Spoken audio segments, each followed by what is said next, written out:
Sa gabing ito, lumalapit kami sa iyo bilang isang bayan na nangangailangan ng iyong habag at paggaling. Nakikita mo ang aming mga sugat ng takot at pangamba, ng pagkakahadi at karahasan, ng pagkawala at pagluluksa. Nakikita mo rin ang mga pasaning tahimik naming dinadala, ang mga luha na hindi na ibubuhos, at ang mga panalangin hindi mabigkas ng aming mga labi.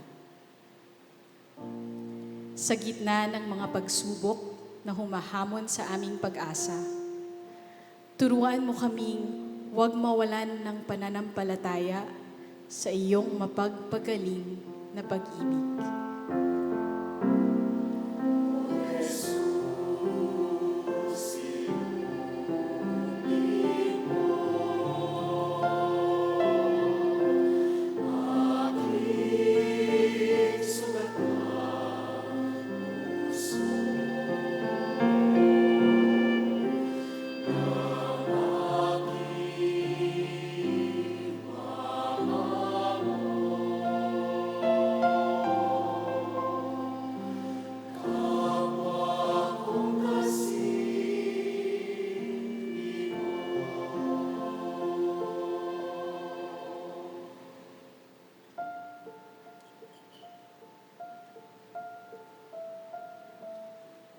Panginoon, yakapin mo ang aming bayan. Pagalingin mo ang mga pusong nagdadalamhati. Palakasin mo ang mga napanghihinaan ng loob. Bigyang lokas mo ang mga patuloy na naglilingkod sa gitna ng kahirapan at panganib. Sa panahong marami ang nasasaktan at naliligaw ng landas, tulungan mo kaming maging mga tagapaghatid ng iyong kapayapaan, hindi lamang sa salita, kundi higit sa lahat sa aming mga gawa.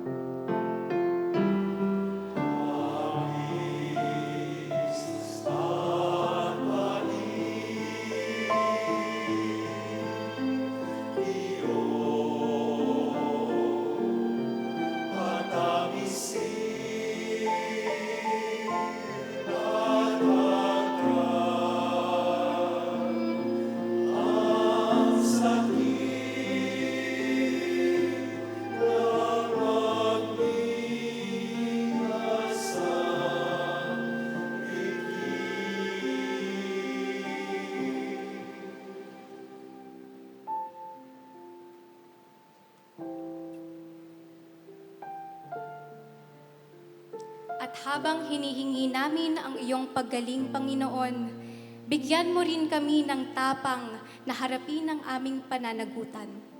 Patawarin mo kami sa mga pagkakataong pinili namin ang pagiging walang pakialam kaysa malasakit, ang paghuhusga kaysa pag-unawa, ang katahimikan kaysa pagtindig para sa katotohanan at kabutihan.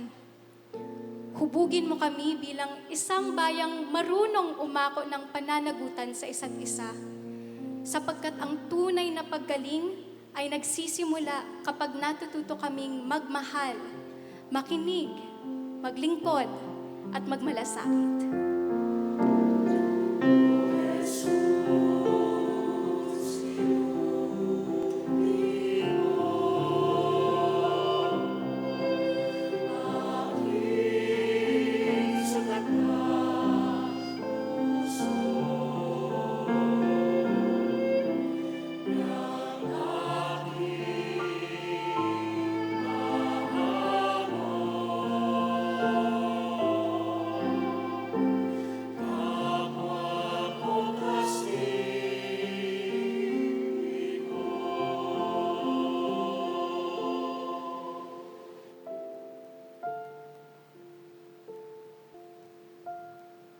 Gawin mong biyaya ang aming mga sugat.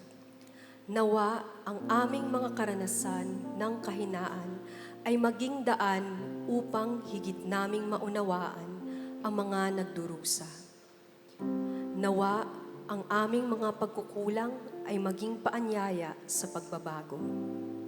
Nawa ang aming mga pagsubok ay maging binhi ng mas malalim na pananampalataya, pagkakaisa at pag-asa.